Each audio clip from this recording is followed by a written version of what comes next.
ನಮಸ್ಕಾರ. ವಿಕೆ ಡಿಜಿಟಲ್ ನ್ಯೂಸ್ಗೆ ಸ್ವಾಗತ. ಶ್ರೀ ಗುರುಭ್ಯೋ ನಮಃ. ಹರಿ ಓಂ. ಪೂಜ್ಯಾಯ ರಾಘವೇಂದ್ರಾಯ ಸತ್ಯಧರ್ಮರತಾಯ ಚ ಭಜತಾಂ ಕಲ್ಪವೃಕ್ಷಾಯ ನಮತಾಂ ಕಾಮಧೇನ್ವೆ. ಇಂದು ಭಾರತ ದರ್ಶನ ಕಾರ್ಯಕ್ರಮದಲ್ಲಿ ಎರಡನೇ ಮಾಲಿಕೆಯಾಗಿ ನಮ್ಮ ರಾಘವೇಂದ್ರ ಸ್ವಾಮಿಗಳ ಒಂದು ಆರಾಧನೆ ಪ್ರಯುಕ್ತ ಅವರ ಒಂದು ಮಾಹಿತಿಯನ್ನು ತಮ್ಮ ಮುಂದೆ ಹಂಚಿಕೊಳ್ಳಲು ಇಷ್ಟಪಡ್ತಾ ಇದ್ದೀನಿ. ದಿನಾಂಕ 10/8/25 ಭಾನುವಾರ ಪೂರ್ವಾರಾಧನೆಯನ್ನು ರಾಘವೇಂದ್ರ ಸ್ವಾಮಿಗಳು ನಡೆಯುತ್ತೆ. 11/8/2025 ಸೋಮವಾರ ಮಧ್ಯಾರಾಧನೆ ಅಂತ ಮಾಡ್ತಾರೆ. 12/8/25 ಮಂಗಳವಾರ ಉತ್ತರಾರಾಧನೆ. ಸಾಮಾನ್ಯವಾಗಿ ಯತಿಗಳಿಗೆ ಆರಾಧನೆ 3 ದಿನವೂ ನಡೆಯುತ್ತೆ. ಇವತ್ತು ವಿಶ್ವದಲ್ಲಿ ಅತ್ಯಂತ ಪ್ರಸಿದ್ಧವಾದ ಒಂದು ರಾಯರ ಚರಿತ್ರೆ ತುಂಬ ವಿಶ್ವವಿಖ್ಯಾತವಾಗಿದೆ. ರಾಘವೇಂದ್ರ ಸ್ವಾಮಿಗಳ 354ನೇ ಆರಾಧನಾ ಮಹೋತ್ಸವ ಭಾರತದಲ್ಲಿ ಮತ್ತು ವಿಶ್ವದ ಎಲ್ಲ ಕಡೆ ಸಂಭ್ರಮದಿಂದ ಆಚರಣೆ ಮಾಡ್ತಾ ಇದ್ದಾರೆ. ಇಂತಹ ಗುರುಗಳ ಆರಾಧನೆ ನಾವು ಮಾಡಬೇಕು ಮತ್ತು ಅವರ ಅನುಗ್ರಹಕ್ಕೆ ಪಾತ್ರರಾಗಬೇಕು. ಎಲ್ಲ ಭಕ್ತರ ಪರವಾಗಿ ನಾನು ಕೂಡ ವೈಯಕ್ತಿಕವಾಗಿ ಸಾಷ್ಟಾಂಗ ಒಂದು ಪ್ರಣಾಮವನ್ನು ಶ್ರೀ ರಾಯರಿಗೆ ಅರ್ಪಿಸ್ತಾ ಇದ್ದೇನೆ.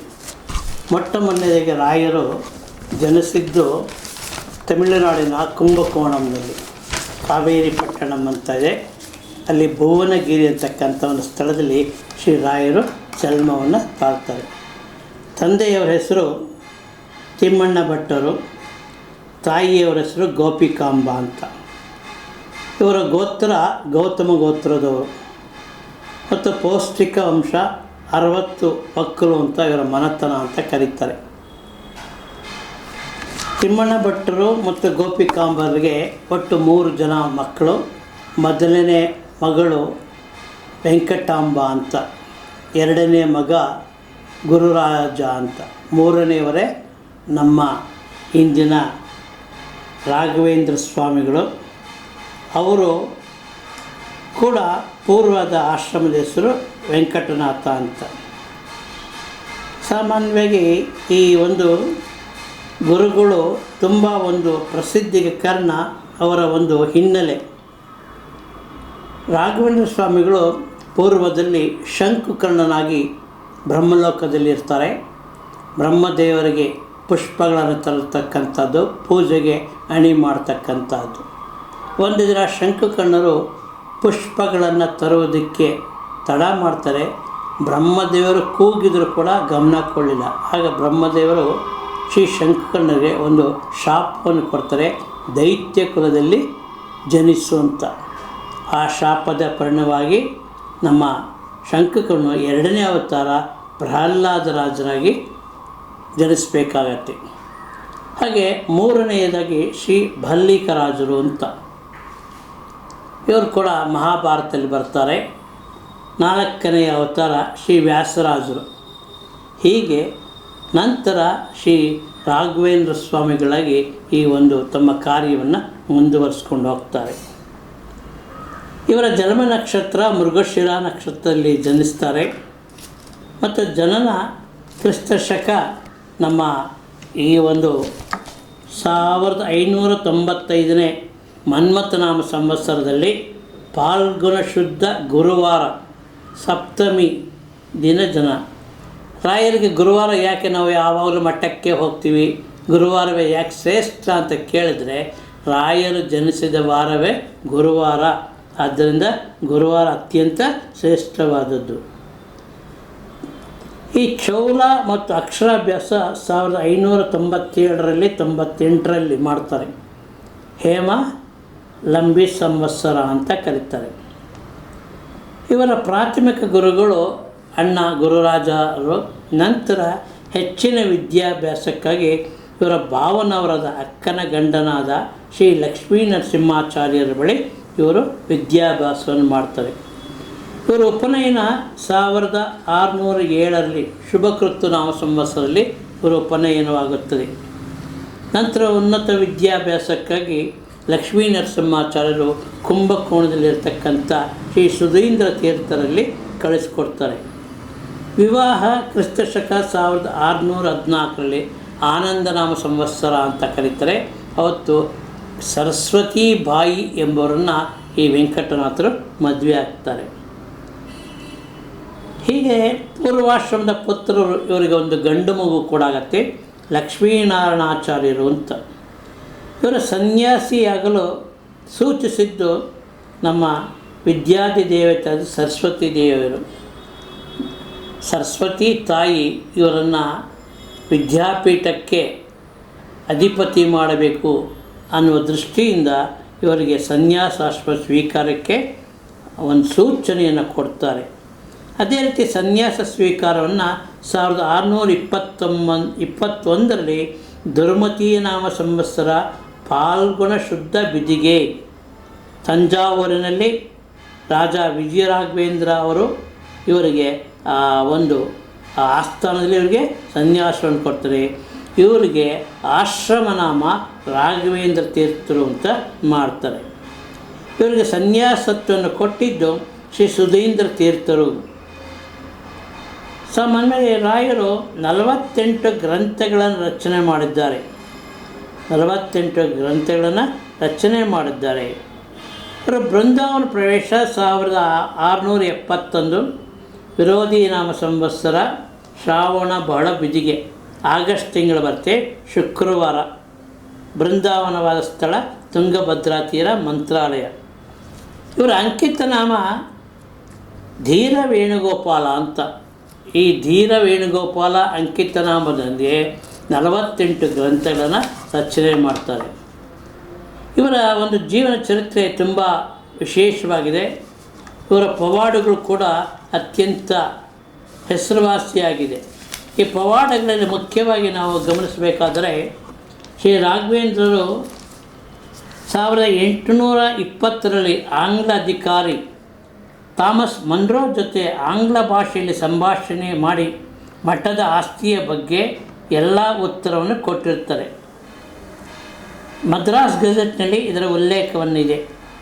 ಹೀಗೆ ಇವರು ತಮ್ಮ ಮಠದ ಆಸ್ತಿಯನ್ನು ಬ್ರಿಟಿಷ್ ಸರ್ಕಾರ ಒಂದು ವಶಪಡಿಸ್ಕೊಳ್ಳೋಕ್ಕೆ ಬಂದಾಗ ಅದರ ಅಧಿಕಾರಿಯಾದ ನಮ್ಮ ಥಾಮಸ್ ಮನ್ರೋ ಜೊತೆ ಮಠದ ಆಸ್ತಿಯವರನ್ನು ಉತ್ತರವನ್ನು ಕೊಡ್ತಾರೆ. ಹೀಗೆ ಇದು ಕೂಡ ರಾಘವೇಂದ್ರ ಸ್ವಾಮಿಗಳ ಪವಾಡ. ಮೃತ್ತಿಕೆಯಿಂದ ಬ್ರಹ್ಮ ರಾಕ್ಷಸ ಒಬ್ಬ ಶಿಷ್ಯ ಇರ್ತಾನೆ. ಅವನಿಗೆ ಶಿಷ್ಯ ವೃತ್ತಿ ನಂತರ ಮದುವೆ ಆಗಬೇಕು ಅಂತ ಆಸೆ ಆಗುತ್ತೆ. ಆಸೆದಾಗ ಮದುವೆ ಆಗಬೇಕು, ಗುರುಕುಲ ನಾನು ಹೋಗ್ತೀನಿ ಅಂತ ಹೋದಾಗ ಏನಾದರೂ ತಮ್ಮ ಅನುಗ್ರಹ ಕೊಡಿ ಅಂತ ಕೇಳ್ತಾರೆ. ರಾಯರು ಏನೂ ಇರೋದಾಗ ಮೃತ್ತಿಕೆ ಕೊಡ್ತಾರೆ. ಮೃತ್ತಿಕೆ ಕೊಟ್ಟಾಗ ಮೃತ್ತಿಕೆ ತೊಗೊಂಡು ಬರ್ತಾರೆ. ಒಂದು ಮನೆಯ ಬಾಗಿಲಲ್ಲಿ ಮಲಗಿದ್ದಾಗ ಅಲ್ಲಿ 8 ಜನ ದೇಸಾಯಿ ಕೃಷ್ಣ ಅಲ್ಲಿ ಮಕ್ಕಳು ಜನಿಸುತ್ತೆ, ಅದರ ಮರಣವಾಗ್ತಾ ಇರುತ್ತೆ. ಕಾರಣ ಬ್ರಹ್ಮರಾಕ್ಷಸ ಅದನ್ನು ನಾಶ ಮಾಡ್ತಾರೆ. ಆಗ ಈ ರಾಯರ ಶಿಷ್ಯನ ಮೃತ್ತಿಕೆಯಿಂದ ಬ್ರಹ್ಮರಾಕ್ಷಸನ ನಾಶ ಮಾಡಿದಾಗ ಅದು ನಾಶವಾಗತ್ತೆ. ಮುಂದೆ ಶಿಷ್ಯನಿಗೆ ಒಬ್ಬ ಶ್ರೀಮಂತ ಕನ್ಯೆಯ ಜೊತೆ ಮದುವೆಯನ್ನು ಕೂಡ ಆಗತ್ತೆ. ಇದು ಎರಡನೇ ಮೃತ್ತಿಕೆ ಪ್ರಭಾವ. ಆ ಒಂದು ಮಕ್ಕಳನ್ನು ಕಾಪಾಡುತ್ತೆ. ಅವನಿಗೂ ಕೂಡ ಒಂದು ಶ್ರೀಮಂತ ಕನ್ಯೆಯ ಜೊತೆ ವಿವಾಹ ಆಗುತ್ತೆ. ಮೂರನೇ ಪವಾಡ ಕಿರೀಟ ನಗರಿ ಅಂತ ಇದೆ, ಈಗ ಗದಗ ಜಿಲ್ಲೆಯಲ್ಲಿ ಬರುತ್ತೆ. ದೇಸಾಯಿ ಮನೆಯಲ್ಲಿ ಶ್ರೀರಾಯರ ಪೂಜೆಗೆ ಕುಳಿತಿರ್ತಾರೆ. ಆ ಮನೆಯ ಯಜಮಾನ ಪುತ್ರ ಮಾವಿನ ಹಣ್ಣಿನ ಸ್ವೀಕರಣೆಯಲ್ಲಿ ಬಿದ್ದು ಮೃತನಾಗಿರ್ತಾನೆ. ರಾಯರ ಪೂಜೆಯ ನಂತರ ತೀರ್ಥ ಪ್ರಸಾದಕ್ಕೆ ಮನೆಯವ್ರನ್ನ ಕರೆದರೆ ಆ ಮನೆಯವರು ಬರೋದಿಲ್ಲ. ಕಾರಣ ಈ ರೀತಿ ಮಗು ಮರಣವನ್ನದೆ. ಆಗ ರಾಯರು ಆ ಒಂದು ತೀರ್ಥ ಪ್ರೋಕ್ಷಣೆಯನ್ನು ಮಾಡಿ ಮಗುವನ್ನು ಬದುಕಿಸುತ್ತಾರೆ. ಹೀಗೆ ಮರಣ ಹೊಂದಿದ ಮಗುವನ್ನು ತಮ್ಮ ಶಕ್ತಿಯಿಂದ ಆ ಪ್ರೋಕ್ಷಣೆಯಿಂದ ದೇಸಾಯಿಯವರ ಮಗುವನ್ನು ಬದುಕಿಸ್ತಾರೆ. ಅನಾಥ ಬಾಲಕ ವೆಂಕಣ್ಣ ಈತ ಆಂಧ್ರ ಪ್ರದೇಶ, ಅಲ್ಲಿ ಕಂದಲಾಕಿ ಅಂತ ಗ್ರಾಮ ಈಗಲೂ ಕೂಡ ಇದೆ. ಅಲ್ಲಿ ಕುರಿ ಮೇಯಿಸ್ತಕ್ಕಂಥವನು. ಅವನು ರಾಯರನ್ನು ಬಂದಾಗ ರಾಯರನ್ನ ನಮಸ್ಕಾರ ಮಾಡ್ತಾರೆ. ಆಗ ರಾಯರು ಹೇಳ್ತಾರೆ, ಕಷ್ಟ ಬಂದಾಗ ನೀನು ನನ್ನನ್ನು ಸ್ಮರಿಸು ಅಂತ. ಆಗ ಆದೋನಿಯ ನವಾಬನಿಗೆ ಒಂದು ಪತ್ರ ಬಂದಿರುತ್ತೆ. ಆ ಪತ್ರವನ್ನು ಓದೋಕ್ಕೆ ಈ ವೆಂಕಣ್ಣನ ಕರೀತಾರೆ. ಪತ್ರ ಓದಲು ಬಾರದೇ ಇದ್ದಾಗ ರಾಘವೇಂದ್ರ ಸ್ಮರಣೆ ಮಾಡಿದಾಗ ಆ ಪತ್ರ ಓದ್ತಾರೆ. ಆ ಪತ್ರದ ಸಾರಾಂಶ ಏನು ಅಂದರೆ, ಯುದ್ಧದಲ್ಲಿ ಜಯವಾಗಿದೆ, ಸೈನಿಕರು ಜಯವನ್ನು ಗಳಿಸಿದ್ದಾರೆ ಅಂತ. ಈಗ ರಾಘವೇಂದ್ರರ ಕೃಪೆಯಿಂದ ಪೆದ್ದನಾದ ಅನಕ್ಷರಸ್ಥನಾದವನು ಕೂಡ ಅಕ್ಷರವನ್ನು ಕಲಿತು ಆ ಒಂದು ನಂತರ ದಿವಾನರಾಗಿ ಸೇವೆಯನ್ನು ಸಲ್ಲಿಸ್ತಾರೆ ವೆಂಕಣ್ಣ. ಇದು ಅತ್ಯಂತ ಪವಾಡ. ಹಾಗೆ ನಮ್ಮಲ್ಲಿ ಸಾಮಾನ್ಯವಾಗಿ ಈ 12 ವರ್ಷಗಳ ಕಾಲ ಬರಗಾಲ ಬಂದಿರುತ್ತೆ. ಅದರ ನಿವಾರಣೆ ಮಧುರೈ, ಬಿಜಾಪುರ, ಮೈಸೂರು ಪ್ರಾಂತ್ಯದಲ್ಲಿ ತುಂಬ ಬರಗಾಲ, ಅಲ್ಲಿ ಬೆಳೆಯೇ ಬಂದಿರಲಿಲ್ಲ. ಆಗ ರಾಯರನ್ನ ಪ್ರಾರ್ಥಿಸ್ತಾರೆ.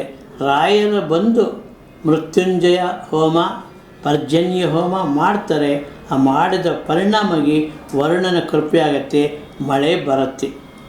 ಬರಗಾಲ ಬಂದಾಗ ತಮ್ಮ ಮಠದಲ್ಲಿರ್ತಕ್ಕಂಥ ಎಲ್ಲ ದವಸ ಧಾನ್ಯಗಳನ್ನು ಬಡವರಿಗೆ ಹಂಚ್ತಾರೆ. ಹೀಗೆ ತಮ್ಮ ಮಠದ ಒಂದು ಉದ್ಧಾರ, ಯಾವುದೇ ವಸ್ತು ಮಠದ್ದಲ್ಲ, ಮಠ ಜನಸಾಮಾನ್ಯರಿಗೆ ಅದು ಹೋಗಬೇಕು. ಪ್ರತಿಯೊಬ್ಬರು ಕೊಟ್ಟಿರ್ತಕ್ಕಂಥ ದವಸ ಧಾನ್ಯಗಳು ಮಠದ ಜನಸಾಮಾನ್ಯರಿಗೆ ತಲುಪಿಸುವ ಒಂದು ಪ್ರಯತ್ನ ಶ್ರೀ ರಾಯರು ಮಾಡ್ತಾರೆ. ಹಾಗೆ ಮತ್ತೊಂದು ಶ್ರೀಮಂತರ ಮನೆಯಲ್ಲಿ ಒಂದು ಸಮಾರಂಭ ಆಗತ್ತೆ.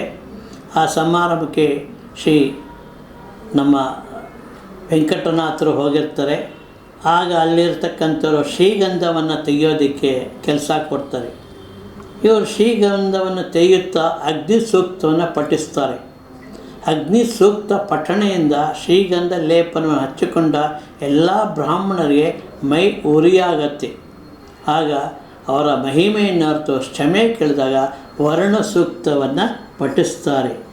ಆ ಒಂದು ಅಗ್ನಿ ಸೂಕ್ತ ಮತ್ತು ಆ ಒಂದು ವರ್ಣ ಸೂಕ್ತವನ್ನು ಪಠಿಸಿದಾಗ ಆ ಉರಿ ಕಮ್ಮಿ ಆಗತ್ತೆ ಮತ್ತು ಕ್ಷಮೆಯನ್ನು ಕೇಳ್ತಾರೆ. ಸಾವಣೂರು ಸಂಸ್ಥಾನದ ನವಾಬನ ಮಗನಿಗೆ ಹಾವು ಕಚ್ಚಿ ಮೃತನಾಗಿರ್ತಾನೆ. ಸಾವಣೂರು ಸಂಸ್ಥಾನದ ನವಾಬ್ ಮಗ ಹಾವು ಕಚ್ಚಿ ಮೃತನಾಗ್ತಾನೆ. ಆಗ ರಾಯರ ಒಂದು ಮಹಿಮೆಯನ್ನು ಅರ್ಥ ದಿವಾನರಾದ ಖಂಡೇರಾಯರು ಪ್ರಾರ್ಥನೆ ಮಾಡ್ತಾರೆ ಬಾಲಕನನ್ನು ರಕ್ಷಿಸಲು. ಆಗ ಶ್ರೀರಾಯರು ಆ ರಾಮನ ಆ ಬಾಲಕನನ್ನು ಪ್ರಾಣವನ್ನು ತಮ್ಮ ತೀರ್ಥ ಪ್ರೋಕ್ಷಿಸಿ ಬದುಕಿಸುತ್ತಾರೆ. ಹಾಗೆಯೇ ಮತ್ತೊಂದು ವಿಶೇಷವಾದ ಪವಾಡ, ಆದೋನಿಯ ನವಾಬ ಶ್ರೀರಾಯರನ್ನ ಪರೀಕ್ಷೆ ಮಾಡೋಕ್ಕೆ ಆಹ್ವಾನ ಮಾಡ್ತಾನೆ. ಶ್ರೀರಾಮನ ನೈವೇದ್ಯಕ್ಕೆ ನಿಷೇಧಿತ ವಸ್ತುಗಳಾದ ಮದ್ಯ ಮಾಂಸವನ್ನು ಒಂದು ಚಿನ್ನದ ತಟ್ಟೆಯಲ್ಲಿ ಇಟ್ಟು ಕೊಡ್ತಾನೆ. ಅದನ್ನು ಶ್ರೀರಾಮನಿಗೆ ನೈವೇದ್ಯ ಅಂತ ನವಾಬ ಹೇಳಿದಾಗ ರಾಯರು ತಮ್ಮ ತೀರ್ಥ ಪ್ರೋಕ್ಷಣೆಯಿಂದ ಅದನ್ನು ಫಲವಾಗಿ ಹಾಲನ್ನಾಗಿ ಪರಿವರ್ತನೆ ಮಾಡ್ತಾರೆ. ಕಲ್ಲು ಸಕ್ಕರೆಯಾಗಿ ಅದು ಪರಿವರ್ತನೆ ಆಗುತ್ತೆ. ಆಗ ಆದೋನಿಯ ನವಾಬ ಕ್ಷಮೆಯನ್ನು ಕೇಳ್ತಾನೆ. ಹೀಗೆ ರಾಯರು ಒಂದು ಪರೀಕ್ಷೆಯನ್ನು ಮಾಡಿದ ನವಾಬನಿಗೆ ಒಂದು ಪಶ್ಚಾತ್ತಾಪವಾಗತ್ತೆ. ಮತ್ತೊಂದು ವಿಷಯ, ಪೂರ್ವ ಜನ್ಮದಲ್ಲಿ ಕನಕದಾಸರಿಗೆ ವ್ಯಾಸರಾಯರು ಅಂಕಿತನಾಮವನ್ನು ಕೊಟ್ಟು ಅವರನ್ನು ಶಿಷ್ಯನಾಗಿ ಸ್ವೀಕರಿಸಿರ್ತಾರೆ. ಅಂಥ ಕನಕದಾಸರು ಕೂಡ ಕರ್ಮಾನುಸಾರ ಮತ್ತೆ ಜನ್ಮವನ್ನು ಎತ್ತಿರ್ತಾರೆ. ಆ ಜನ್ಮವನ್ನು ಎತ್ತಿದಾಗ ಮಾನ್ವಿ ಸ್ಥಳದಲ್ಲಿ ಚಾತುರ್ಮಾಸಕ್ಕೆ ಶ್ರೀ ಕನಕ ರಾಯರು ಕುಳಿತಿದ್ದಾಗ ಕನಕರು ಬರ್ತಾರೆ. ಕನಕ ರಾಮನ ಸೇವೆಗೆ ಏನು ತಂದಿರುವೆ ಅಂತ ಕೇಳಿದಾಗ ಸಾಸುವೆ ತಂದಿರ್ತಾರೆ ಕನಕದಾಸರು. ಪೂರ್ವ ಜನ್ಮದಲ್ಲಿ ಕನಕದಾಸರು ಈಗ ಒಂದು ಹೊಲೆಯ ಒಂದು ಅಂತ್ಯದ ಒಂದು ಜನ್ಮವನ್ನೆತ್ತ ಆ ಸಾಸುವೆಯನ್ನು ತೆಗೆದುಕೊಂಡು ಶ್ರೀರಾಮನ ನೈವೇದ್ಯಕ್ಕೆ ಬಳಸ್ತಾರೆ. ಅಂದಿನಿಂದ ಸಾಸುವೆಯನ್ನು ಶ್ರೀ ರಾಘವೇಂದ್ರ ಸ್ವಾಮಿಗಳ ಮಠದಲ್ಲಿ ಬಳಸುವ ಪದ್ಧತಿ ಮೋಕ್ಷ ಕೂಡ ಆ ಒಂದು ಅಂತ್ಯಜನಿಗೆ ಕೊಡ್ತಾರೆ. ಈಗಲೂ ಕೂಡ ಆ ಜಾಗ ಇದೆ. ಎಲ್ಲಿದೆ ಅಂದರೆ ಮಾನ್ವಿಗೆ ಹೋಗ್ತಕ್ಕಂಥ ಅಲ್ಲಿ ಆ ಜಾಗ ಇದೆ. ಪ್ರಾಣದೇವರ ಒಂದು ಮಂದಿರ ಇದೆ. ಆ ಗರುಡಗಂಬದ ಬಳಿ ಈಗಲೂ ಕೂಡ ಅದನ್ನು ನಾಮಫಲಕವನ್ನು ಹಾಕಿದ್ದಾರೆ. ಇದು ಕೂಡ ಒಂದು ರಾಯರ ಒಂದು ಶಕ್ತಿಗೆ ಅಪಾರವಾದದ್ದು. ಹೋದ ಜನ್ಮದಲ್ಲಿ ಶಿಷ್ಯನಾಗಿದ್ದವನಿಗೆ ಮತ್ತೆ ಮೋಕ್ಷವನ್ನು ಕೊಡಿಸ್ತಾರೆ. ತುಂಬ ಗರ್ಭಿಣಿ ಮಳೆಯಿಂದ ತುಂಬ ಸಂಕಟ ಆಗ್ತಾ ಇರುತ್ತೆ. ಆಗ ಆ ತಮ್ಮ ಒಂದು ಅಂಗವಸ್ತ್ರವನ್ನು ಬೀಸಿ ಆಕೆಗೆ ರಕ್ಷಣೆ ಕೊಡ್ತಾರೆ. ಆ ಮಳೆಯಿಂದ ಆಕೆಯನ್ನು ರಕ್ಷಿಸುತ್ತಾರೆ. ಇದು ತುಂಬ ಕೂಡ ಹೆಸರುವಾಸಿಯಾಗಿದೆ. ಶ್ರೀ ರಾಯರ ಮಠದಲ್ಲಿ ನಮ್ಮ ಅನೇಕದಲ್ಲಿ ಮೊಟ್ಟ ಮೊದಲ ಬಾರಿಗೆ ಇದಾಗತ್ತೆ. ಇಂದು ಪೀಠಾಧಿಪತಿಗಳ ಬೃಂದಾವನದ ರಾಯರ ಮಠದಲ್ಲಿ ಈಗಲೂ ಕೂಡ ಇದೆ. ಸಾಮಾನ್ಯ ವಿಶ್ವದಲ್ಲಿಯೇ ಮೊಟ್ಟ ಮೊದಲ ಬಾರಿಗೆ ಇರತಕ್ಕಂಥ ಒಂದು ಸ್ವಯಂ ವ್ಯಕ್ತ ಶಿಲೆಯಲ್ಲಿ ಬಂದಿರತಕ್ಕಂಥ ಮೂರ್ತಿ ಇಡೀ ಪ್ರಪಂಚದಲ್ಲಿ ಎಲ್ಲೂ ಇಲ್ಲ. ಇದು ನಂಜನಗೂಡಿನ ರಾಯರ ಮಠದಲ್ಲಿ ಇದೆ. ಸುಜ್ಞಾನತೇಂದ್ರರು ಮಂತ್ರಾಲಯಕ್ಕೆ ಹೋದಾಗ ನಾನು ಕೂಡ ನಿಮ್ಮೊಂದಿಗೆ ಬರುತ್ತೇನೆ, ನೀವು ನಂಜನಗೂಡಿಗೆ ಹೋಗಿ ಅಂತ ಅವ್ರಿಗೆ ಹೇಳಿದಾಗ ನಂಜನಗೂಡಿನಲ್ಲಿ ಆ ಒಂದು ಶಿಲೆಯಲ್ಲಿ ಈ ರಾಘವೇಂದ್ರ ಸ್ವಾಮಿಗಳು ಒಂದು ಬರ್ತಾರೆ. ಮುಮ್ಮಡಿ ಕೃಷ್ಣರಾಜ ಒಡೆಯರು ಈ ಒಂದು ಅವರ ಕನಸಿನಲ್ಲಿ ಒಂದು ಮಠದ ಸಹಕಾರ ಹೇಳ್ತಾರೆ. ಆದ್ದರಿಂದ ಈ ಒಂದು ಮಠದಲ್ಲಿ ಈಗಲೂ ಕೂಡ ರಾಯರ ಶಿಲಾಫಲಕ ಇದೆ. ಅದು ಸ್ವಯಂ ವ್ಯಕ್ತವಾದ ಒಂದು ಇದೆ. ಶ್ರೀ ರಾಯರ ಮಠದಲ್ಲಿ ಸುಮಾರು 5 ಯತಿಗಳ ಬೃಂದಾವನವಿದೆ. ಪೀಠಾಧಿಪತಿಗಳು 5 ಯತಿಗಳು ರಾಯರ ಮಠದಲ್ಲಿ ಇದೆ. ಅದರ ಬೃಂದಾವನ ನಂಜನಗೂಡಿನಲ್ಲಿದೆ. ಸುಮಾರು 17 ಯತಿಗಳು ಆ ರಾಯರ ಮಠದ ಪರಂಪರೆಯಲ್ಲಿ ಬಂದಿದ್ದಾರೆ. ಅದು ಕೂಡ ಅಲ್ಲೇ ಇದೆ. ಹೀಗೆ ನಮ್ಮಲ್ಲಿ ಈ ರಾಯರಿಗೆ ಒಂದು ರಾಜರುಗಳು ತಮ್ಮ ಒಂದು ಸೇವೆಯನ್ನು ಸಲ್ತಾರೆ. ತಂಜಾವೂರಿನ ಮಹಾರಾಜರು ವಿಜಯರಾಘವೇಂದ್ರ ಅವರು ರತ್ನಖಚಿತ ಹಾರವನ್ನು ಪುರಸ್ಕಾರವಾಗಿ ಕೊಡ್ತಾರೆ. ಅದನ್ನು ಅಗ್ನಿಗೆ ಹಾಕಿದಾಗ ರಾಜನಿಗೆ ಬೇಸರ ಆಗುತ್ತೆ. ಮತ್ತು ಅಗ್ನಿಯಿಂದ ಆ ಹಾರವನ್ನು ತೆಗೀತಾರೆ. ಇದು ಮತ್ತೊಂದು ಪವಾಡ. ಹಾಗೆ ಛತ್ರಪತಿ ಶಿವಾಜಿ ಮಹಾರಾಜರು ಕೂಡ ಈ ಒಂದು ರಾಯರು ಒಂದು ಗೌರವಕ್ಕೆ ಪಾತ್ರರಾಗಿರ್ತಾರೆ. ಮೈಸೂರಿನ ಮಹಾರಾಜರು ಕೂಡ ದೊಡ್ಡ ದೇವರಾಜ ಅವರು ಕೂಡ ಒಂದು ಗ್ರಾಮವನ್ನು ಇವರಿಗೆ ದಾನವಾಗಿ ಕೊಟ್ಟದೆ. ದೇವರಾಜಪುರ ಅಂತ ಗ್ರಾಮ ಮೈಸೂರಿನ ಮಹಾರಾಜರು ಇವರಿಗೆ ಕೊಟ್ಟಿರ್ತಾರೆ. ದೊಡ್ಡ ದೇವರಾಜ ಒಡೆಯರ್ ಅವರು. ಬಿಜಾಪುರದ ಸುಲ್ತಾನ್ ಇಬ್ರಾಹಿಂ ಆದಿಲ್ ಶಾ ಕೂಡ ಇವರನ್ನು ಜಗದ್ಗುರುಗಳು ಅಂತ ಘೋಷಣೆ ಮಾಡ್ತಾರೆ. ಬಿಜಾಪುರದ ಸುಲ್ತಾನರಾದ ಇಬ್ರಾಹಿಂ ಆದಿಲ್ ಶಾ ಇವರ ಮಹಿಮೆಯನ್ನು ಕಂಡು ಇವರನ್ನು ಜಗದ್ಗುರುಗಳು ಅಂತ ಕರೀತಾರೆ. ಆದೋನಿಯ ನವಾಬ ಸಿದ್ದಿಕಿ ಖಾನ್ ಕೂಡ ಮಂತ್ರಾಲಯ ಗ್ರಾಮವನ್ನು ಇವರಿಗೆ ಸಮರ್ಪಣೆ ಮಾಡ್ತಾರೆ.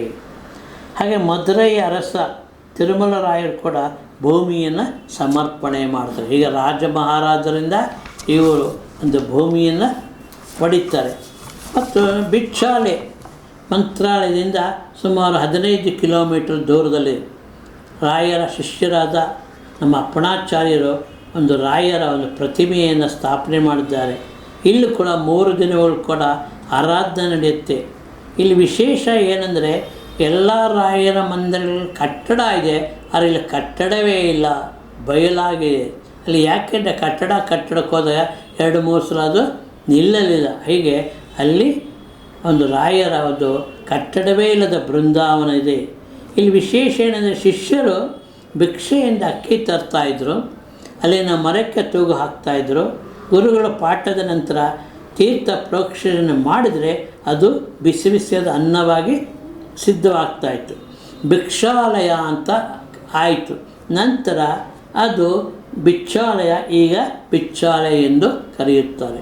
ಗುರುಗಳ ಶಿಷ್ಯನಾದ ಅಪ್ಪಣಾಚಾರ್ಯರು ಆ ಒಂದು ಸ್ಥಳ 15 ಕಿಲೋಮೀಟರ್ ಕಿರು ಮಂತ್ರಾಲಯ ಅಂತ ಕೂಡ ಕರೀತಾರೆ ಇದನ್ನು. ಹೀಗೆ ನಮ್ಮಲ್ಲಿ ಪರಿಮಳ ಅಂತ, ಇದು ಪರಿಮಳ ಪ್ರಸಾದ ಅಂತ ಮಂತ್ರಾಲಯದಲ್ಲಿ ಕೊಡ್ತಾರೆ. ಇದರ ಹಿನ್ನೆಲೆ ಏನಂದರೆ ರಾಯರು ರಚಿಸಿದ ಗ್ರಂಥಗಳಲ್ಲಿ ಪರಿಮಳ ಎನ್ನುವುದು ಕೂಡ ಒಂದು ಗ್ರಂಥ. ಈ ಗ್ರಂಥವನ್ನು ವೀಕ್ಷಿಸಿದ ಶ್ರೀ ಸುಧೀಂದ್ರ ತೀರ್ಥರು ಅವರಿಗೆ ಪರಿಮಳಾಚಾರ್ಯರು ಅಂತ ಒಂದು ಬಿರುದನ್ನು ಕೊಡ್ತಾರೆ. ಆ ಕಾರಣದಿಂದಲೇ ಇಂದು ಮಂತ್ರಾಲಯದಲ್ಲಿ ನೀಡ್ತಕ್ಕಂಥ ಪ್ರಸಾದಕ್ಕೆ ಪರಿಮಳ ಅಂತ ಕರೀತಾರೆ. ಮಂತ್ರಾಲಯದಲ್ಲಿ ಅನ್ನಪೂರ್ಣ ನಿಲಯ ಅಂತ ಭೋಜನಾಲಯ ಇದೆ. ಪ್ರತಿದಿನ 10,000 ಯಾತ್ರಿಕರು ಭಕ್ತರು ರಾಯರ ಪ್ರಸಾದವನ್ನು ಸ್ವೀಕಾರ ಮಾಡ್ತಾ ಇದ್ದಾರೆ. ಜಾತಿ ಮತ ಭೇದವಿಲ್ಲದೆ ಅನ್ನಪೂರ್ಣ ಭೋಜನಾಲಯಲ್ಲಿ ದಿನಾಗಲೂ 10,000ಕ್ಕಿಂತ ಹೆಚ್ಚು ಜನ ರಾಯರ ಒಂದು ಪ್ರಸಾದವನ್ನು ಸ್ವೀಕಾರ ಮಾಡ್ತಾ ಇದ್ದಾರೆ. ಹಾಗೆ ರಾಯಚೂರು ಜಿಲ್ಲೆ ಮಾನ್ವಿ ಇಲ್ಲಿ ಕೂಡ ಅತ್ಯಂತ ಹೆಸರುವಾಗಿದೆ. ವಿಶೇಷ ದಿನಗಳಲ್ಲಿ ನಮ್ಮ ಮಠಗಳಲ್ಲಿ ಒಂದು ಪಂಕ್ತಿ ಮಾಡ್ತಾರೆ. ಈ ಬ್ರಾಹ್ಮಣರಿಗೆ ಒಂದು ಪಂಕ್ತಿ ಅಂತ ಬರುತ್ತೆ, ಅಲಂಕಾರ ಪಂಕ್ತಿ ಅಂತ ಮಾಡ್ತಾರೆ. ಈ ಅಲಂಕಾರ ಪಂಕ್ತಿ ಕೂಡ ಆಚರಣೆಗೆ ಬಂದಿದ್ದು ಶ್ರೀ ರಾಯರಿಂದಲೇ. 5 ಜನ ಬ್ರಾಹ್ಮಣರಿಗೆ ಆರಾಧನೆ ವಿಶೇಷ ಸಂದರ್ಭಗಳಲ್ಲಿ ಈ ಪಂಕ್ತಿ ಭೋಜನವನ್ನು ಮಾಡ್ತಾರೆ. ಸುಮಾರು 700 ವರ್ಷಗಳ ಕಾಲ ಅವರು ಈ ಭೂಮಿಯಲ್ಲಿ ಇದರಲ್ಲಿ ಇರ್ತೀನಿ ಅಂತಾರೆ. ಅಂದರೆ 2370ರವರೆಗೆ ಬೃಂದಾವನದಲ್ಲಿ ಶ್ರೀ ರಾಯರ ಸಾನ್ನಿಧ್ಯ ಇರುತ್ತೆ. 2370 ಇಸವಿ ತನಕ ಬೃಂದಾವನದಲ್ಲಿ ಇರುತ್ತಾರೆ. ರಾಯರನ್ನ ಪರೀಕ್ಷೆ ಮಾಡಬೇಕು ಅಂತ 3 ಜನ ಜ್ಯೋತಿಷ್ಯರು ಬರ್ತಾರೆ. ಅವರಿಗೆ ಪ್ರತ್ಯೇಕವಾಗಿ ಜಾತಕ ಕೊಟ್ಟಾಗ ಒಬ್ಬರು ಹೇಳ್ತಾರೆ 100 ವರ್ಷ, ಮತ್ತೊಬ್ಬರು ಹೇಳ್ತಾರೆ 300 ವರ್ಷ, ಇನ್ನೊಬ್ಬರು ಹೇಳ್ತಾರೆ 700 ವರ್ಷ ಅಂತ.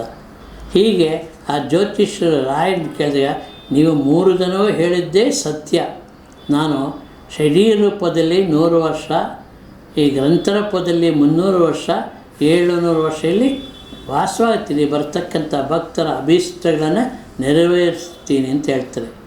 ಆಗ ಅವರು ತಮ್ಮ ತಪ್ಪನ್ನು ಅರಿತು ನಿಮ್ಮ ಸೇವೆಯಲ್ಲೇ ಇರಬೇಕು ಅಂತ ಕೇಳಿದಾಗ ಶ್ರೀ ರಾಯರು ಅವರಿಗೆ ತಮ್ಮ ಸೇವೆಯನ್ನು ಮಾಡೋಕ್ಕೆ ಅವಕಾಶ ಮಾಡ್ತಾರೆ. ಆ 3 ಜನ ಜ್ಯೋತಿಷ್ಯ ಪರಂಪರೆಯವರೇ ಇಂದೂ ಸಹ ಆ ರಾಯರ ಬೃಂದಾವನದ ಪೂಜೆಯನ್ನು ಮಾಡ್ತಾ ಇದ್ದಾರೆ. ಹೀಗೆ ರಾಯರ ಒಂದು ಮಹಿಮೆಗಳು ಅಪಾರವಾಗಿದೆ. ಸಾಮಾನ್ಯ ವಿದೇಶಗಳಲ್ಲಿ ಕೂಡ ಈ ರಾಯರ ಮಠಗಳು ನಮ್ಮಲ್ಲಿ ಇದೆ. ವಿದೇಶಗಳಲ್ಲಿ ನಮ್ಮ ರಾಯರ ಮಠ ಅಮೇರಿಕಾದಲ್ಲಿದೆ, ಕೆನಡಾದಲ್ಲಿದೆ, ಇಂಗ್ಲೆಂಡ್ ಇದೆ, ಆಸ್ಟ್ರೇಲಿಯಾದಲ್ಲಿದೆ, ನ್ಯೂಜಿಲ್ಯಾಂಡ್ ಇದೆ, ದುಬೈ ಇದೆ, ಜಪಾನ್, ಸಿಂಗಾಪುರ್, ಇಲ್ಲಿ ಕೂಡ ರಾಯರ ಮಠಗಳು ಇದೆ. ಇಲ್ಲಿ ಕೂಡ ಈ ರಾಯರ ಮೃತ್ತಿಕಾ ಬೃಂದಾವನಗಳನ್ನು ಅಲ್ಲಿ ಕೂಡ ಇದ್ದಾರೆ. ನಮ್ಮ ರಾಯರ ಮಠದ ಈಗಿರ್ತಕ್ಕಂಥ ಸುಬೇದೇಂದ್ರ ತೀರ್ಥರು ನಮ್ಮ ಶ್ರೀಮಠದ 32ನೇ ಪೀಠಾಧಿಪತಿಗಳಾಗಿದ್ದಾರೆ. ಈಗೇನು ಪೀಠ ಇದೆ, ರಾಘವೇಂದ್ರ ಸ್ವಾಮಿಗಳು 32ನೇ ಪೀಠಾಧಿಪತಿಗಳು. ಈಗ ಪ್ರಸ್ತುತ ಇರತಕ್ಕಂಥ ಸುಬುಧೇಂದ್ರ ತೀರ್ಥರು 55ನೇ ಪೀಠಾಧಿಪತಿಗಳು. ಒಟ್ಟು ಮಾಧ್ವ ಮಠಗಳಲ್ಲಿ 24 ಮಠಗಳ ಕಾರ್ಯನಿರತವಿದೆ. ರಾಘವೇಂದ್ರರು ಮಠದಲ್ಲಿ ಪ್ರತಿ ವರ್ಷ ಉಚಿತ ಬೇಸಿಗೆ ಶಿಬಿರವನ್ನು ಮಾಡ್ತಾರೆ. ಮತ್ತು ಗುರು ಸಾರ್ವಭೌಮ ಪ್ರಾಚ್ಯ ವಸ್ತು ಸಂಗ್ರಹಾಲಯವಿದೆ. ಅಲ್ಲಿ ತಾಳೆಗರಿಗಳು, ಶಿಲಾಶಾಸನಗಳು, ತಾಮ್ರಶಾಸನಗಳು, ಓಲೆಗರಿಗಳು ಇತ್ಯಾದಿವೆ. ಮಂತ್ರಾಲಯ ಮಠದಲ್ಲಿ ಶಾಖಾ ಮಠಗಳು, ಮಂತ್ರಾಲಯದ ಅಧೀನಕ್ಕೆ ಒಳಪಟ್ಟ ಮಠಗಳು 110, ಇಡೀ ಭಾರತ ಎಲ್ಲ ಕಡೆ ಈ 110 ಮಠಗಳು ಕಾರ್ಯನಿರ್ವಹಿಸ್ತಾ ಇದೆ. ಭಾರತದಲ್ಲಿ 2022ನೇ ಇಸ್ವಿ ಆ ಒಂದು ಆಧಾರದಲ್ಲಿ 2000 ಮಠಗಳು ಇಡೀ ಭಾರತದಲ್ಲಿ ಮೃತ್ತಿಕಾ ಮಠಗಳು ಇದೆ. ಹೀಗೆ ಮಂತ್ರಾಲಯ ಅಧ್ಯಯನಕ್ಕೆ ಒಳಪಟ್ಟದ್ದು 110 ಮಠಗಳಿದೆ. ಬೇರೆ ಬೇರೆ ಖಾಸಗಿ ಮಠಗಳು 2000ಕ್ಕೂ ಹೆಚ್ಚು ಇದೆ. 5 ಭಾಷೆಗಳಲ್ಲಿ ಶ್ರೀ ಗುರು ಸಾರ್ವಭೌಮ ಪತ್ರಿಕೆ ಪ್ರಕಟವಾಗತ್ತೆ. ಪ್ರತಿ ಒಂದು ಧಾರ್ಮಿಕದು ಕನ್ನಡ, ಸಂಸ್ಕೃತ, ತೆಲುಗು, ತಮಿಳು ಮತ್ತು ಇಂಗ್ಲೀಷ್ ಭಾಷೆಗಳಲ್ಲಿ ಪ್ರಕಟವಾಗುತ್ತೆ. 5 ಭಾಷೆಗಳಲ್ಲಿ ಶ್ರೀ ಗುರು ಸಾರ್ವಭೌಮ ಪತ್ರಿಕೆ ಪ್ರಕಟವಾಗುತ್ತೆ. ಮಂತ್ರಾಲಯ ದರ್ಶಿನಿ ಎಂಬ ಕಿರುಪುಸ್ತಕ ಮಾಡಿದ್ದಾರೆ. ಇದು ಮಂತ್ರಾಲಯದ ಎಲ್ಲ ಸಮಗ್ರವಾದ ಮಾಹಿತಿಯನ್ನು ನೀಡ್ತಾ ಇದ್ದಾರೆ. ಹಾಗೆ ನಮ್ಮ ಮಂತ್ರಾಲಯ ಮಠವು ಕೂಡ ಪ್ರತಿ ವರ್ಷ 5 ಭಾಷೆಗಳಲ್ಲಿ ಪಂಚಾಂಗವನ್ನು ಮಾಡ್ತಾರೆ. ಉಚಿತವಾಗಿ ಪಂಚಾಂಗವನ್ನು ವಿತರಣೆ ಮಾಡ್ತಾರೆ. ಹೀಗೆ ಈ ಮಂತ್ರಾಲಯ ಮಠವು ತಮ್ಮ ಒಂದು ಇಡೀ ಪ್ರಪಂಚಕ್ಕೆ ಹೆಸರುವಾಸಿಯಾಗಿದೆ. ಇದರಿಂದ ಮಂತ್ರಾಲಯದಲ್ಲಿ ಯಾರೇ ಹೋಗಲಿ ಭಕ್ತಿಯಿಂದ ಬೇಡಿದರೆ ಅವರಿಗೆ ಮೋಕ್ಷ, ಅವರ ಅಂದುಕೊಂಡಿದ್ದು ಇಷ್ಟಾರ್ಥ ಸಿದ್ಧಿಯಾಗತ್ತೆ. ಕಲಿಯುಗದ ಕಾಮಧೇನು ಅಂತ ಕರೀತಾರೆ. ಭಕ್ತರ ಪಾಲಿನ ಸಕಲ ಇಷ್ಟಾರ್ಥಗಳನ್ನು ನೆರವೇರಿಸ್ತಕ್ಕಂಥ ಒಂದು ಸ್ಥಾನವಾಗಿದೆ. ಮಂತ್ರಾಲಯದ ಇತಿಹಾಸ ನಾವು ಭಾಳ ಗಮನವಾಗಿ ಗಮನಿಸಿದ್ರೆ ಪುರಾಣಗಳಲ್ಲಿ ಕೂಡ ಇರುತ್ತೆ. ಮಂತ್ರಾಲಯವು ಈ ಹಿಂದೆ ಕೃತಯುಗದಲ್ಲಿ ಹಿರಣ್ಯಕಶಿಪು ಅಂತ ರಾಕ್ಷಸ ದೈತ್ಯರಾಜ, ಅವನು ಆ ಮಂತ್ರಾಲಯದಲ್ಲಿ ತನ್ನ ಕುಲದೇವತೆಯಾದ ಒಂದು ಮಾಂಚಾಲಮ್ಮ ಅಂತ ಈಗಲೂ ಇದೆ, ಅದೇ ಮಾಂಚಾಲಮ್ಮ ಅವನ ಕುಲದೇವತೆ. ಮಂತ್ರಾಲಯದಲ್ಲಿ ನಮ್ಮ ಪ್ರಹ್ಲಾದರಾಜರು ಯಜ್ಞ ಮಾಡಿದ ಸ್ಥಳ ಅದು ಅತ್ಯಂತ ಪವಿತ್ರವಾಗಿದೆ. ಆದ್ದರಿಂದ ಮಂತ್ರಾಲಯದಲ್ಲಿ ಕೃತಯುಗದಲ್ಲಿ ಪ್ರಹ್ಲಾದರು ಯಾಗ ಮಾಡಿದ ಸ್ಥಳ ಅದಾಗಿರುತ್ತೆ. ಮತ್ತು ತ್ರೇತಾಯುಗದಲ್ಲಿ ಶ್ರೀರಾಮದೇವರು 7 ಗಳಿಗೆ ಕಾಲ ಆ ಮಂತ್ರಾಲಯ ಸಮೀಪ ಇರತಕ್ಕಂಥ ಮಾದಾವರದಲ್ಲಿ ವಿಶ್ರಾಂತಿ ಪಡೆದಿರ್ತಾರೆ. ಆ ಒಂದು ಬಂಡೆಯನ್ನೇ ಇವತ್ತು ಮಂತ್ರಾಲಯದ ಮಠದಲ್ಲಿ ಯತಿಗಳ ಬೃಂದಾವನವನ್ನು ಬಳಸ್ತಾರೆ. ಮತ್ತು ದ್ವಾಪರ ಯುಗದಲ್ಲಿ ಪಾಂಡವರು ಈ ಒಂದು ಅಶ್ವಮೇಧ ಯಾಗ ಮಾಡಿದಾಗ ಆ ಯಾಗದ ರಕ್ಷಣೆಗೆ ಅರ್ಜುನ ಬಂದಿರ್ತಾನೆ. ಆಗ ಅಲ್ಲಿ ಸಾಳ್ವನಂಥ ಅರಸ ರಾಜ್ಯಭಾರ ಅನುಸಾಳ್ವನು ಈ ಒಂದು ಕುದುರೆಯನ್ನು ಕಟ್ಟಿದಾಗ ಅರ್ಜುನ ಯುದ್ಧ ಆಗತ್ತೆ. ಅರ್ಜುನ ಸೋಲಾಗತ್ತೆ. ಕಾರಣ ಅನುಸಾಳ್ವನು ಪ್ರಹ್ಲಾದರು ಮಾಡಿದ ತಪಸ್ಸಿನ ಜಾಗದಲ್ಲಿ ನಿಂತು ಯುದ್ಧ ಮಾಡ್ತಾನೆ. ಕೃಷ್ಣನು ರಥವನ್ನು ಬೇರೆ ಕಡೆಗೆ ತಿರುಗಿಸಿದಾಗ ಅನುಸ್ವಾಳನಿಗೆ ಸೋಲಾಗತ್ತೆ. ಆಗ ಅರ್ಜುನ ಗೆಲ್ಲುತ್ತಾನೆ. ಮತ್ತು ಹೀಗೆ ನಮ್ಮಲ್ಲಿ ಕಲಿಯುಗದಲ್ಲಿ ನಮ್ಮ ಸಾಕ್ಷಾತ್ ಪ್ರಹ್ಲಾದರಾಜರ ಅವತಾರವಾದ ರಾಘವೇಂದ್ರ ಯತಿಗಳು ಅಲ್ಲಿ ಜನ್ಮವನ್ನು ಅಲ್ಲಿ ಒಂದು ತಮ್ಮ ವೃಂದಾವನ ಸ್ಥಾಪನೆ ಮಾಡಿದ್ದಾರೆ. ಹೀಗೆ 4 ಯುಗಗಳಲ್ಲೂ ಕೂಡ ಮಂತ್ರಾಲಯದ ಖ್ಯಾತಿ ಇದೆ.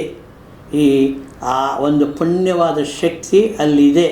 ಆದ್ದರಿಂದ ಅದು ಅತ್ಯಂತ ಪವಿತ್ರವಾದ ಪುಣ್ಯವಾದ ಕ್ಷೇತ್ರ. ಈ ಮೃತ್ತಿಕೆಯನ್ನು ಪ್ರತಿ ವರ್ಷ ಆಷಾಢ ಮಾಸದ ಹುಣ್ಣಿಮೆಯ ದಿನ ತೆಗಿತಾರೆ. ಈ ಮೃತ್ತಿಕೆ ಅತ್ಯಂತ ಪ್ರಭಾವಿತವಾದದ್ದು. ಈ ಮೃತ್ತಿಕೆಯ ಶಕ್ತಿ ವಿಜ್ಞಾನಕ್ಕೆ, ವೈದ್ಯರಿಗೆ ಕೂಡ ಸವಾಲಾಗಿದೆ. ಈ ಮೃತ್ತಿಕೆಯ ಪವಾಡಗಳು ಅತ್ಯಂತ ಹೆಸರುವಾಸಿಯಾಗಿದೆ. ಈಗಲೂ ಕೂಡ ಇದರ ಬಗ್ಗೆ ಚಿಂತನೆ ಮಂಥನ ನಡೀತಾರೆ. ಆದರೆ ಇದುವರೆಗೂ ಕೂಡ ಅದರ ಶಕ್ತಿ, ಅದನ್ನು ಮೂಲವನ್ನು ಹುಡುಕಕ್ಕಾಗಲ್ಲ. ಹೀಗೆ ಮೃತ್ತಿಕೆಯು ಕೂಡ ತುಂಬ ಹೆಸರುವಾಸಿಯಾಗಿದೆ. ಮತ್ತು ಹಸ್ತೋದಕ ಅಂತ ಮಾಡ್ತಾರೆ ಮಠಗಳಲ್ಲಿ. ನೈವೇದ್ಯವನ್ನು ಅರ್ಪಿಸುತ್ತಾರೆ ರಾಯರಿಗೆ, ರಾಯರ ಬೃಂದಾವನ ಪ್ರತಿಮೆಗಳಿಗೆ. ಅದನ್ನು ನಮ್ಮ ಭೋಜನ ಕಾಲದಲ್ಲಿ ಹಸ್ತೋದಕವನ್ನು ಕೂಡ ಕೊಡ್ತಾರೆ ಅಲ್ಲಿ ಕುಳಿತಿರ್ತಕ್ಕಂಥವ್ರಿಗೆ. ಮತ್ತು ಪಾದೋದಕ ಅಂತ ಕರ್ತಾರೆ. ಈ ಪಾದೋದಕ ಅಂದರೆ ರಾಯರಿಗೆ ಮತ್ತು ಪ್ರತಿಮೆಗಳಿಗೆ ಜಲದಿಂದ ಅಭಿಷೇಕವನ್ನು ಮಾಡಿರ್ತಾರೆ. ಇದನ್ನೇ ಪಾದೋದಕ ಅಂತ ಕರೀತಾರೆ. ಈ ಪಾದೋದಕವನ್ನು ನಮ್ಮ ಭಕ್ತರಿಗೆ ಅಲ್ಲಿ ಶಿರಸ್ಸಿನ ಮೇಲೆ ಹಾಕ್ತಾರೆ ಮತ್ತು ಕೆಲವರು ಪಾನ ಕೂಡ ಮಾಡ್ತಾರೆ. ಹೀಗೆ ಒಂದು ಪಾದೋದಕ ಮತ್ತು ಮೃತ್ತಿಕೆ. ಮತ್ತೊಂದಿದೆ ಶ್ರೀಗಂಧ ಲೇಪನ ಅಂತ. ಈ ರಾಯರ ಬೃಂದಾವನಕ್ಕೆ ಶ್ರೀಗಂಧವನ್ನು ಲೇಪನ ಮಾಡಿರ್ತಾರೆ. ರಾತ್ರಿ ಎಲ್ಲ ಪೂಜೆಯ ನಂತರ ಗಂಧವನ್ನು ತೆಗೆದು ನೀರಿನಲ್ಲಿ ಬೆರೆಸ್ತಾರೆ. ಅದನ್ನು ಭಕ್ತರಿಗೆ ಕೊಡ್ತಾರೆ. ಶ್ರೀಗಂಧದ ಲೇಪನ ಇದು ಕೂಡ ಅತ್ಯಂತ ಹೆಸರುವಾಸಿಯಾಗಿದೆ.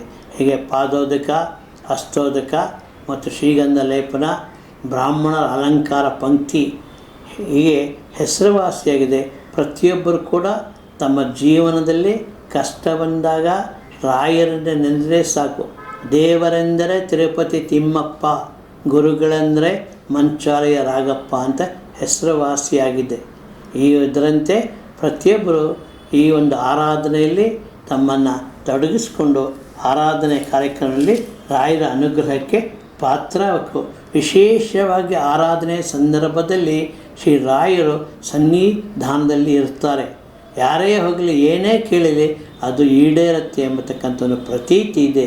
ಹೀಗೆ ಗುರುರಾಜರ ಒಂದು ಸ್ಮರಣೆಯನ್ನು ಮಾಡೋಣ ಮತ್ತು ಅವರ ಅನುಗ್ರಹಕ್ಕೆ ಪಾತ್ರರಾಗೋಣ. ಶ್ರೀ ಹರಿಗುರುಗಳ ಪ್ರೇರಣಾನುಸಾರ ನಡೀತಕ್ಕಂಥ ಒಂದು ಆರಾಧನೆ ಎಲ್ಲರೂ ಭಾಗವಹಿಸಬೇಕು. ಇದನ್ನು ಎಲ್ಲರೂ ತಮ್ಮ ಜೀವನದಲ್ಲಿ, ಯಾಕೆಂದರೆ ನಾವು ಯಾವಾಗಿರ್ತೀವಿ ಏನಿರ್ತೀವಿ ಹೇಳೋಕ್ಕಾಗಲ್ಲ. ಆ ಕಲಿಯುಗ ಆಯಿತು. ಈ ಕಲಿಯುಗದಲ್ಲಿ ನಮ್ಮನ್ನು ನಾವು ರಕ್ಷಿಸ್ಕೋಬೇಕು. ದೇವರ ಅನುಗ್ರಹ ಅಂದರೆ ರಾಯರ ಅನುಗ್ರಹ ಪಡೆದಂಗೆ ಅಂತ ಹೇಳುತ್ತಾ ನನ್ನ ಮಾತನ್ನು ಮುಗಿಸ್ತೀನಿ. ಇಂತಿ ಯಲಹಂಕದ ಕೆ.ಎಸ್. ವಿಜಯಕುಮಾರ್. ನಮಸ್ಕಾರಗಳು. ಇದು ಈವರೆಗಿನ ಸುದ್ದಿಗಳು. ಮತ್ತಷ್ಟು ಸುದ್ದಿಗಳಿಗಾಗಿ ನೋಡ್ತಾ ಇರಿ ವಿಕೆ ಡಿಜಿಟಲ್ ನ್ಯೂಸ್. ವೀಕ್ಷಕರೇ, ವಿಕೆ ಡಿಜಿಟಲ್ ನ್ಯೂಸ್ ಯೂಟ್ಯೂಬ್ ಚಾನಲ್ ಅನ್ನು ಲೈಕ್ ಮಾಡಿ, ಸಬ್ಸ್ಕ್ರೈಬ್ ಮಾಡಿ ಮತ್ತು ಹೆಚ್ಚಿನ ಜನರಿಗೆ ಶೇರ್ ಮಾಡಿ.